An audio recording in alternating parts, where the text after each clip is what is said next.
जिस तरह से लगातार अपडेट यहाँ पर रुझानों में काउंटिंग के जरिए हो रहा है। ईवीएम मशीन का टेबल पर पहुंचना शुरू हो चुका है। यानी ये माना जाए कि अब बैलेट पेपर की काउंटिंग यहाँ पर लगभग खत्म होने को आई है, क्योंकि ईवीएम मशीन का टेबल पर पहुंचना शुरू हो गया है। तैयारी पूरी थी। बिल्कुल श्वेता, और हमने वादा किया था कि सबसे पहले तस्वीर आपको दिखाएंगे। देखिए जरा, ईवीएम के लॉक को खोला जा रहा है और ये सबसे पहले तस्वीरें फर्स्ट इंडिया आपको दिखा रहा है। अब जरा रिकॉल कीजिए, हमने बैलेट पेपर की श्वेता सबसे पहले तस्वीर दिखाई थी। वो पिंक कलर का बैलेट पेपर किसी स्क्रीन पर आपको नहीं मिलेगा, सिर्फ फर्स्ट इंडिया पर मिलेगा। और यहां लॉक खोलती, ईवीएम के लॉक खोलती की तस्वीरें भी फर्स्ट इंडिया सबसे पहले आपको दिखा रहा है। रुझान सबसे पहले आपको बता रहा है। तो ईवीएम मशीन का टेबल पर पहुंचना शुरू हो गया है और जैसा कि कहा भी गया था कि 8:30 के करीब यहां पर ईवीएम की काउंटिंग शुरू हो जाएगी। और चलिए इस पर और अपडेट के साथ डॉक्टर ऋतुराज शर्मा हमारे साथ जुड़ चुके हैं। ऋतुराज जी, फिलहाल क्या अपडेट, क्योंकि बैलेट पेपर की काउंटिंग अभी चल रही थी, क्या अब खत्म हो चुकी है? अब ईवीएम की तैयारी?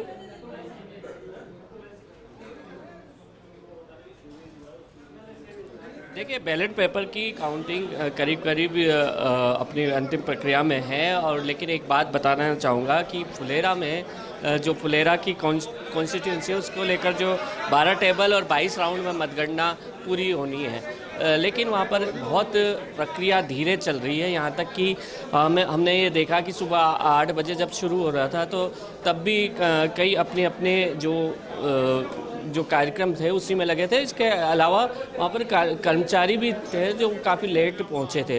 तो ये हमने आज देखा और इसका कारण ये भी बताया जा रहा है कि वहाँ पर चूँकि जो लंबी कतार लगी हुई थी मतगणना कर्मियों के अंदर पहुँचाने के लिए, तो उसमें उस कतार में वो फंसे रहे। बहरहाल अगर बात करें तो तकरीबन यदि चाकसू की बात करें, फुलेरा की बात करें और चौमू की बात करें, तो यहाँ पर जो ईवीएम है वो सील चूँकि खोली जा रही है और एक एक प्रत्याशी के सामने वहाँ पे ये दिखाया जा रहा है कि उस ईवीएम में कितनी वोट हैं। तो ये अभी ये प्रक्रिया शुरू हुई है और अब थोड़ी सी हम देख सकते हैं कि मुस्तैदी हम कह सकते हैं वो आई है। हालांकि अभी भी कर्मचारियों के आने और काम का संभालने का सिलसिला जारी है, बदस्तूर जारी है, क्योंकि ये देखा गया कि सुबह जो काफ़ी लंबी कतार में उन्हें लगना पड़ा और उस वजह से वो संभवतः है, उस वजह से वो लेट हुए। और इसके अलावा क्योंकि अभी तो बैलेट पेपर खुले हैं, उसमें अगर बीजेपी लीड कर रही है तो क्या ओपीएस का असर दिखाई नहीं दिया? अगर चौमू की बात करें तो वहाँ पर सारी व्यवस्थाएं पहले से ही चाक चौबंद देखी गई। दूसरी ओर हम बात करें, बिल्कुल ऋतुराज जी वापस आपका रुख करेंगे, लेकिन अजमेर उत्तर से वासुदेव देवनानी पीछे चल रहे हैं। ये बड़ी खबर है अजमेर उत्तर से।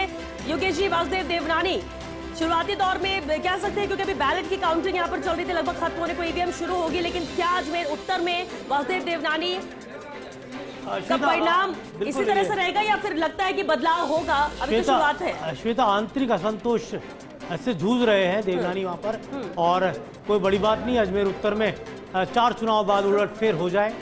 ज्ञान सारस्वत वहाँ बीजेपी के बागी के तौर पर चुनावी समर में डटे हैं।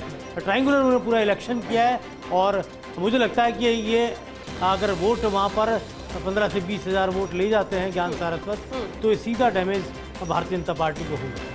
बिल्कुल, और रुझानों की क्योंकि हम बात कर रहे हैं, लगभग 93 सीटों पर रुझान सामने है। बीजेपी 45 पर, कांग्रेस 43 पर और 5 पर अन्य। जैसा कि विजय धर कह भी रहते कि आंकड़ा भी ऊपर नीचे होगा और इसलिए लगभग नेक टू नेक फाइट है, 45, 43 और 5 पर अन्य। लेकिन इसने एक संदेश दिया है, संदेश ये दिया है कि कर्मचारियों को लेकर मुख्यमंत्री अशोक गहलोत जिस तरीके से योजना बना रहे थे वो शायद उस तरीके से पहुंच नहीं पाई है। बड़ी खबर का रुख करते हैं। बड़ी खबर, मालवीय नगर में पोस्टल बैलेट की अब तक मतगणना शुरू नहीं हुई है। ये थोड़ी चौंकाने वाली खबर है। बीजेपी प्रत्याशी कालीचरण सराफ मतगणना शुरू होने का इंतजार कर रहे हैं। सराफ का दावा 135 सीट्स पर जीतेगी बीजेपी। हालांकि मालवीय नगर सीट पर क्या रहेगा ये अपने आप में एक बड़ा सवाल रहेगा। बीजेपी ऑफिस का रुख करते हमारे सहयोगी ऐश्वर्य प्रधान जुड़ गए।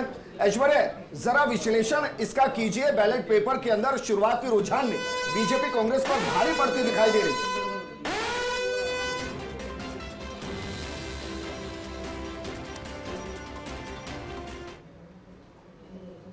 खुशी की बात यह है कि यहां पर उपेन जो है वो मेरे साथ मौजूद है। पहले प्रत्याशी है जो भारतीय जनता पार्टी प्रदेश कार्यालय में पहुंचे हैं। उपेन से हम बात करते हैं। उपेन, कितने आश्वस्त हो बीजेपी की जीत को लेकर? कुशासन का अंत होगा, सुशासन की शुरुआत होगी। पूर्ण और बड़ी खबर देखिए, रुझानों में हम जिस तरह से बात कर रहे हैं, अब ये आंकड़ा 46 और 43 का हो चुका है। बीजेपी 46 पर आगे है, कांग्रेस 43 सीटों पर आगे चल रही है। वही अन्य की बात करें तो 7 सीटों पर अन्य दलों ने बढ़त बनाए हुए 199 में 100 का आंकड़ा पहुंच चुका है रुझानों में।